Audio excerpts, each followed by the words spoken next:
Our family had dog fever. Not baby fever, but dog fever. You see, our 18-year-old German Short-haired Pointer dog, Paige, passed away in 2016, and most of us were out of our mourning. Dad, my brothers, and I were looking at puppy pictures all the time on the phone. My mom would come through as we were looking, and would mutter under her breath that we did not need a dog. Yes, she was not out of her grief. However, that did not discourage our search for a new family companion in 2016, and we knew this companion had to mark her page in our book, like Paige did. When I saw the pictures of the sweet little runt and her sister on the internet, I immediately fell in love with their little heads and their chubby little bodies. I had to show the whole litter to everyone in the family except muttering Mom. They all knew we all knew we needed a dog except Pappy. Pappy was a little more ecstatic and knew we had to have 2 dogs to replace the space Paige left in her house. And with his delight, he immediately emailed the rescue center to find that the 2 little bundles were still there. The smallest was black and white, and the other was tricolored black, white, and brown. We set the plan in motion without Mom's knowledge to adopt him the next day after school. It was a matter of asking for forgiveness rather than asking for permission. The next day, we were still thinking about how angry Mom would be when she came home with our new family members, as we traveled south. When we arrived, the website I saw on the internet was not this place. On the website, this puppy litter was happily playing near a window. In reality, the adoption center was in the basement. There was only 2 puppies left, and they also had 2 chinchillas and a fish tank with turtles and reptiles. We could hear a lot of other puppies, but we could not see them. Our 2 fuzzballs looked cute and were clean. The lady told my dad about their shots and worming. She said the whole dog family was underneath a trailer fending for itself as she rescued it.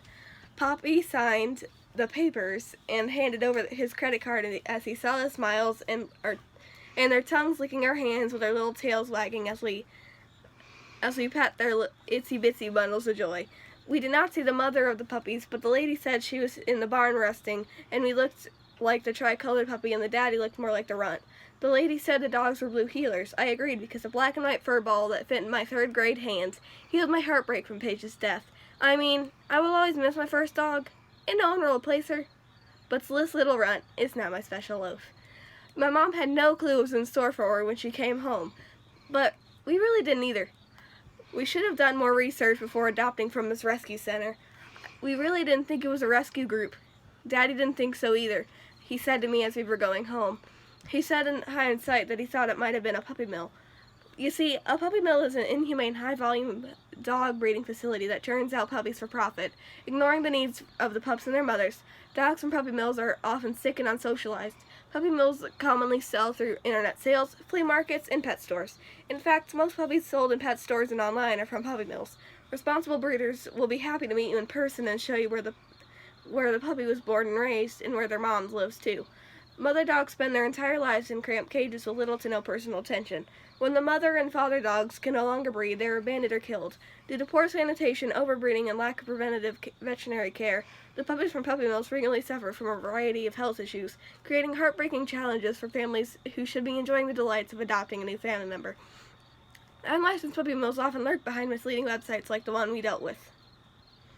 We found that the 2 pups were not blue heelers but are Australian Kelpies. We named our sweeties Dixie and Queenie.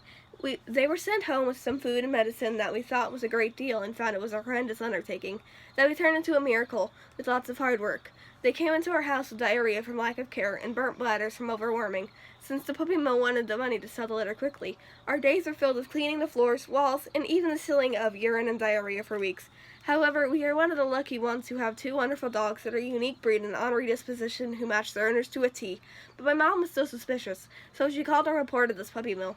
But we still have not got any clue on what's happened, but we hope the pups and their moms have been taken into better care. For the past 3 years, Indiana has been on the Humane Society of the United States, the horrible 100 list. Indiana has ranked 8th and 9th on this list since 2018. This is horrendous and needs to change. We and the 4-H dog clubs can help educate others about this. I did not know that Indiana had puppy mills when I fell in love and met my Dixie. That is when I met her and met this evil in my home state. I know we can do better, like the 4-H's say. We must do better for our club, for our community, and for our world. Thank you.